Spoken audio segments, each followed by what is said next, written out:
할렐루야. 하나님의 은혜가 오늘도 여러분 삶 가운데 가득하시기를 주의 이름으로 축원을 드립니다. 시편 119편 오늘은 113절부터 120절까지의 말씀에 시작이 되면서 바로 주제부터 선포를 하고 시작을 합니다. 첫 번째 113절에서 말하고자 하는 바, 아마 이것은 이 시인이 터득한 바기도 하고요. 고백하는 거이면서 다짐하는 거면서 알려주고자 하는 거면서 정말 외면할 수 없는 진리 사실을 이야기합니다. 내가 두 마음을 품는 자들을 미워하고 주의 법을 사랑하나이다. 뭘 미워하고 싫어하는 감정적인 문제가 아니고요. 이것은 원칙과 기본과 진리와 연결된 문제거든요. 근데 이 사람이, 이 시를 기록한 이 사람이 다윗이라고 생각을 하셔도 좋을 것 같아요. 막연하게 그냥 시인 이러지 마시고 조금 고민이 되고 또 내지는 이해가 안 된다 싶으면 다윗 이렇게 치환을 하셔도 됩니다. 다윗, 제일 부합한 사람은 어쨌든 다윗, 다윗이 제일 많이 부합이 됩니다. 제일 가능성이 있고 모습이 다윗의 모습밖에는 보이질 않습니다만, 내가 두 마음을 품는 자들을 미워하고 주의 법을 사랑하나이다. 지금 이야기하고 있는 부분이 그겁니다. 이 사람이 신앙생활을 평생 해오면서 이것은 이제 터득이 된 겁니다. 이 습관이 된 것, 습관이라는 표현도 그렇고 아예 삶의 자세가 되어버렸고 원칙이 되어버렸습니다. 두 마음을 품는 자들을 미워하고 주의 법만을 사랑하겠다. 그래서 두 마음을 품는다. 여기 두 마음을 품는 자들을 미워하게 되었다라는 것. 뭐 하나님 입장에서는 어떨까요? 당연하죠. 하나님도 두 마음을 품는 자들을 미워하는 걸로 분명히 얘기가 되고 있습니다. 이 두 마음 품는다라는 것은 그 원어적인 의미로는요, 두 마음을 품는 자는 아예 범법자 이런 뜻이 있습니다. 범법자. 두 마음이요. 그냥 마음이 갈라진 거예요. 두 마음. 그리고 헛된 생각을 하는 자 이런 얘기. 아까 그 두 마음은 헛된 생각하지 말고 딱 한 가지 생각만 해야 되는데 오로지 하나에 꽂혀 있어야 되는데, 제가 뭐 어제 저녁에도 얘기 드린 바지만 마치 신앙생활을 직장생활하는 것처럼 마음이 콩밭에 가 있다 뭐 이런 얘기처럼 마음은 교회에 몸은 교회에 와 있지만 마음은 다른 데 가 있는 뭐 이런 생각들, 이런 모습들, 두 마음입니다.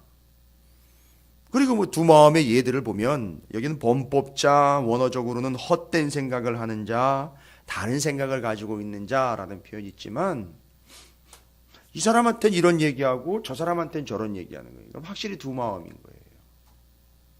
아주 교활한 거죠. 이 교활하다라는 표현이 바로 범법자와 다 있습니다. 속이려고 하는 자, 두 마음인 거죠.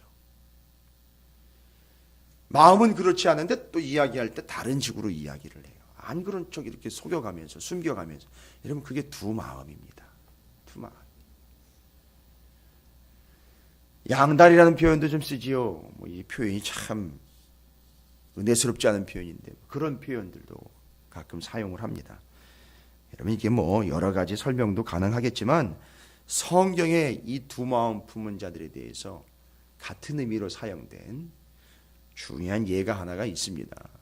우리가 이미 살펴봤어요. 열왕기상 18장 21절 엘리야 갈멜산에서 바알의 선지자들과 대적할 때에 하나님의 불이 하늘에서 내려와 갈멜산에 쌓아놓은 제단에 불이 내려와 제단을 살라버린, 제물을 살라버린 그 사건 속에서 엘리야가 아주 단호하게 모여있는 모든 이스라엘 백성들에게 아주 따끔하게 얘기를 하지요.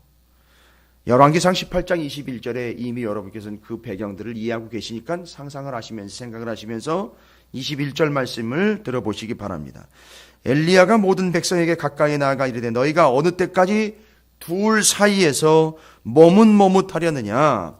여호와가 만일 하나님이면 그를 따르고 바알이 만일 하나님이면 그를 따를지니라 하니 백성이 말 한마디도 대답하지 아니하는지라. 여기서 오늘 시편 119편 113절에 두 마음을 품는다라는 거의 구체적인 모습으로 바로 이 엘리야와 바알의 선지자들이 대적하며 이스라엘 백성들이 모여있는 갈멜산에서 너희가 둘 사이에서 언제까지 머뭇머뭇하려느냐라고 이야기할 때 그 둘 사이에서 머뭇머뭇하는 이것을 두 마음을 품은 자들이다 라고 설명을 하고 있습니다. 그게 그것과 관계 있는 겁니다. 그 모습을 얘기하는 거예요. 이건 어쩔 수 없는 상황에 이러지도 못하고 저러지도 못하는 상황이 아니라 이럴 땐 이러고 싶고 저럴 땐 저러고 싶은 거예요. 이걸 그만두지도 못하고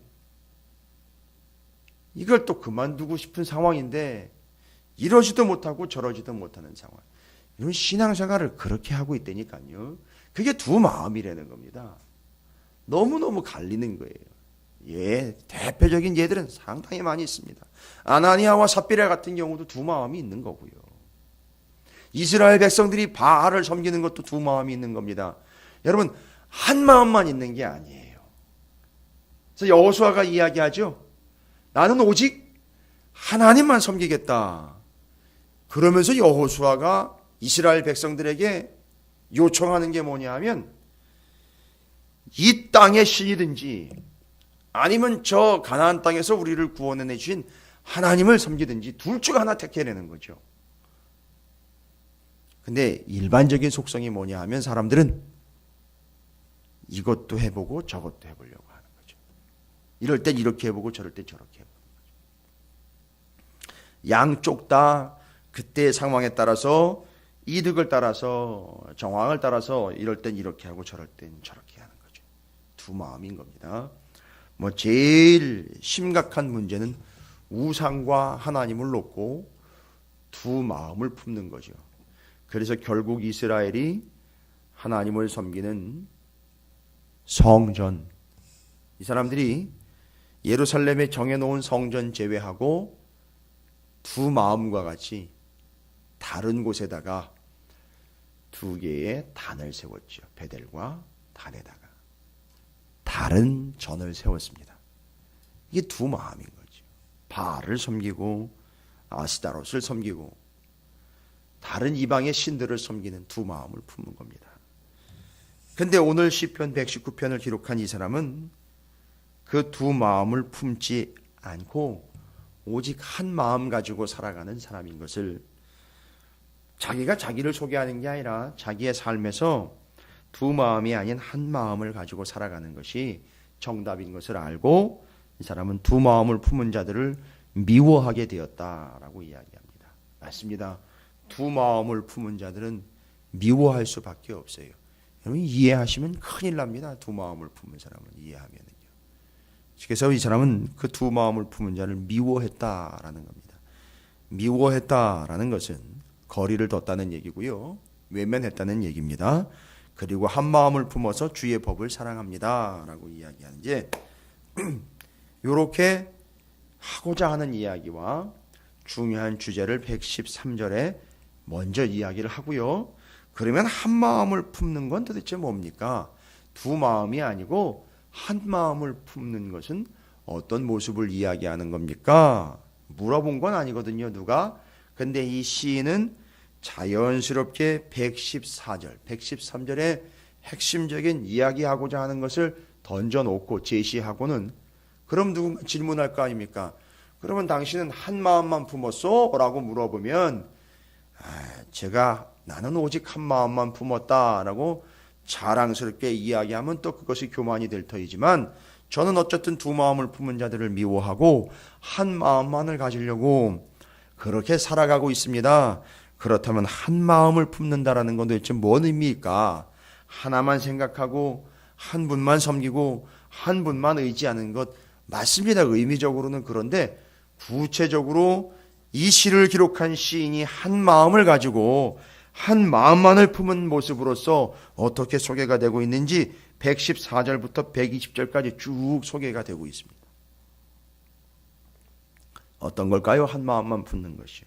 114절 한번 볼까요? 주는 나의 은신처요 방패시라 내가 주의 말씀을 바라나이다. 이겁니다. 이거는 이렇게 시처럼 표현을 했지만 이건 이 시인의 신앙 고백 아니겠습니까? 하나님 외에는 나에게 다른 은신처와 다른 방패가 없습니다 라는 거예요.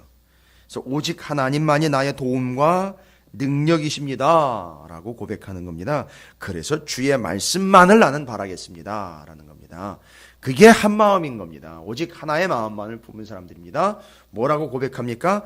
나한테는 하나님 외에는 다른 은신처와 다른 방패, 그러니까 하나님 외에는 다른 도움과 다른 능력이 없습니다 라고 고백하는 게 한 마음 품은 거라는 거예요. 이거는 신학적으로나 성서적으로 정의를 내리는 게 아니고요, 이 사람이 삶을 통해서 직접 자기가 경험하고 자기가 실제로 터득한 것을 기록을 해 놓은 겁니다. 그래서 한마음 뭐냐? 하나님 외에는 다른 은신처와 방패가 없고 오직 나에게는 하나님만이 나의 은신처이고 하나님만이 나의 방패입니다 라고 고백하는 것, 이게 한마음인 거예요. 그 다음으로는요, 무엇가 한마음의 사람인 것을 이야기하느냐? 115절입니다. 115절은 한마음 품은 사람의 대표적인 모습이에요. 너희 행악자들이여 나를 떠날지어다. 나는 내 하나님의 계명들을 지키리로다. 절대 악한 일들과 악인들과 타협하지 않는 겁니다.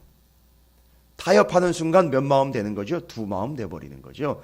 절대 악한 일과 악인들과는 타협하지 않는 것, 그래서 계명을 지켜내는 것, 그게 한 마음 가진 거라는 거죠. 두 마음이 아니고 한 마음이라는 겁니다.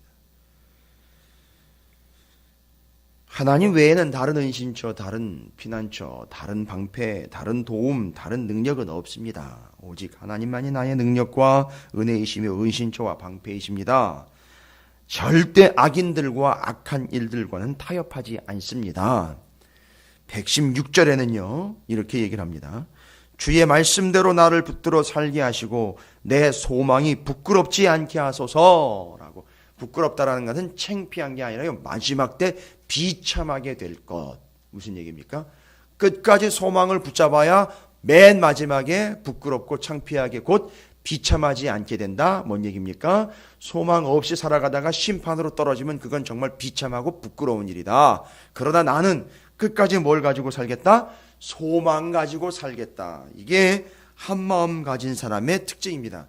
중간에 어려움과 곤란함으로 중도하차하거나 포기하지 않고 끝까지 다시 오실 주님을 끝까지 믿고 소망을 잃지 않겠습니다. 하나님에 대한 소망, 다시 오심에 대한 소망 절대 잃지 않겠습니다. 소망 버리지 않겠습니다. 끝까지 붙잡겠습니다. 이게 한마음 품은 사람들의 특징이에요. 좀 단호한 면이 없잖아 있습니다. 더 단호하지 않으면 한 마음으로 갈 수가 없습니다. 그리고 117절에 이야기합니다. 117절에서는 나를 붙드소서 그리하시면 내가 구원을 얻고 주의 율례들을 항상 주의하리이다 라고 나와 있습니다. 나를 붙잡아 달라는 거지요. 예, 바로 한 마음을 가지고 있는 사람, 한 마음으로 살아가고자 자신의 힘으로는 안 된다는 걸 이야기하면서 하나님의 도움을 구하고 있습니다. 그 한 마음을 가지고 살아가는 사람은요, 어떤 특징이 있습니까? 하나님의 말씀, 그 하나님의 율례들을 항상 주의하겠습니다 라는 겁니다. 그러니까 한 마음을 가진 사람들은 어떤 특징이 있다는 얘기죠. 주의 말씀, 율례를 주의하는 삶을 산다. 항상 주의한다. 이게 우리나라 표현으로 참 부족한 표현이에요. 틀린 건 아닌데 여기 주의하다라는 말은 조심하다라는 얘기가 아니고요. 샤아라는 히브리어입니다. 샤아 뭐냐면 뚫어지게 바라보겠다 이런 얘기예요. 응시하다. 주시하겠습니다. 뭐를요? 하나님의 말씀을 항상 응시하고 뚫어져라 바라보겠습니다. 이게 한 마음 가진 사람입니다. 말씀에 꽂힌 거지요. 말씀을 응시하겠습니다. 말씀만을 응시하겠습니다. 이게 두 마음 아닌 한 마음으로 가는 사람의 특징이에요. 그리고 118절에 구체적으로 이제 주의 말씀만 응시하겠다라는 것과 쌍으로 이어지면서 주의 율례들에서 떠나는 자는 주께서 다 멸시하셨어요. 요거 주의 율례들 곧 말씀에서 떠나는 자가 이제 두 마음 가진 자죠. 그러나 이 시인은 절대 그 하나님의 말씀을 떠나지 않겠습니다. 이게 한 마음 가진 사람입니다. 그 떠나지 않겠다, 떠나다라는 말이 또 히브리어로는 샤가라는 단어인데, 떠나다라는 말이요, 이게 참 여러 가지 표현들과 의미들이 있습니다. 떠난다, 그게 샤가라는 히브리어가 가지고 있는 의미는 유혹을 받아가지고요, 유혹되어서 벗어나거나 방황하는 모습을 이야기합니다. 그렇게 안 하겠다는 얘기예요. 그 다음에 길을 잃다라는 뜻이 있습니다. 말씀을 떠나다 할 때 그 떠나다라는 말의 뜻이요. 그리고 떠나다라는 말에 재미있는 뜻이 있습니다. 술 취하듯 다른 것에 빠져서 비틀비틀 거리는 모습. 미혹되다, 미련하다라는 뜻도 있습니다. 하나님 절대 그 말씀 떠나지 않겠습니다. 샤가하지 않겠습니다. 벗어나지 않겠습니다. 갈팡질팡하지 않겠습니다. 벗어나 술 취한 듯 비틀거리지 않겠습니다. 말씀 떠나지 않겠습니다. 그 말씀을 떠나지 않는 게 한마음 가진 사람들의 특징입니다. 또 119절에 이어집니다. 주의 증거들, 곧 말씀과 규례와 율례들을 사랑하겠습니다 라는 거죠. 주께서 세상의 모든 악인들을 찌꺼기같이 버리시니 그러므로 내가 주의 증거들을 사랑하나이다. 맞습니다. 주의 말씀 곧 주의 규례, 주의 율례 증거들을 사랑합니다. 한 마음 가진 사람들의 특징입니다. 근데 여기 사랑이라는 말은요, 히브리어로 사랑을 표현한 단어들이 몇몇 단어가 있습니다. 근데 그 중에서 여기 주의 증거들 곧 말씀들을 사랑하겠습니다 라고 할 때에 사랑이라는 말은 아하브라는 단어를 씁니다. 아하브라는 단어를 썼는데, 이거는 너무너무 좋아하는 거 있지 않습니까? 애정적인 남녀 간의 사랑과 관계에 대한 이런 이야기가 아니라 그냥 좋아하는 거예요. 사랑스럽게 여기고, 예, 친구 관계예요. 친구처럼 좋게 여긴다는 얘기예요. 이게 말하자면 사랑한다라는 말이 너무너무 친근하고 친분을 유지하는 그런 관계를 이야기하는 겁니다. 그냥 좋아하는 거예요. 이유 없이 좋아하는 것. 너무너무 좋아하는 거예요. 그런 친분 관계로서의 사랑을 이야기하는 겁니다. 그러니까 하나님의 말씀과 친해지고 친근하고 너무 다정스럽고 누가 보면 부러워할 정도로요. 아하, 이게 바로 아하브가 그겁니다. 저만 말씀대로 살아? 이런 거 말고요. 진짜 부러운 거예요. 옆에서 봐도 말씀을 붙잡고 말씀대로 살아가는 게 하나님과 너무 친한 것 같은 거예요. 조금 제가 저의 부족한 면이기도 하고 창피할 수도 있지만 이제 아이들을 키우다 보면 그럴 때가 있어요. 제 아내도 가끔 얘기하는 부분인데, 제가 이제 제 작은 막내딸 아이하고 너무 친하게 지내다 보면 큰딸 녀석이, 제가 회개합니다. 가끔 이렇게 부럽게 쳐다볼 때가 있어요. 마치 하나님과의 관계에서 하나님의 말씀을 붙잡고 살아가는 그 모습이 너무너무 부러울 정도로, 너무 친한 모습이 옆에서 보면 너무너무 부러울 정도로, 그 정도의 친분, 그 말씀을 그렇게 사랑하는 모습을 이야기하는 겁니다. 이게 그냥 오직 한 마음 가진 사람들의 특징이에요. 그게 119절이 얘기하는 거고요. 다음에 120절에서는 그 한 마음 가진 사람들은요, 어떤 마음, 어떤 삶의 자세를 가지고 있느냐면, 내 육체가 주를 두려워함으로 떨며 내가 또 주의 심판을 두려워하나이다. 예, 바로 이거예요. 주님을 두려워한다라는 말은요, 무섭지만 존경한다는 거예요. 두려워한다, 경외라고 이야기하죠. 두려워하면서 존경하는 겁니다. 왜 두렵냐 하면은요, 마지막에 심판이 있거든요. 그거 생각하면 다른 짓 할 수가 없거든요. 그게 두려운 겁니다. 그래서 두려워하다라는 말은 야레라는 히브리어를 씁니다.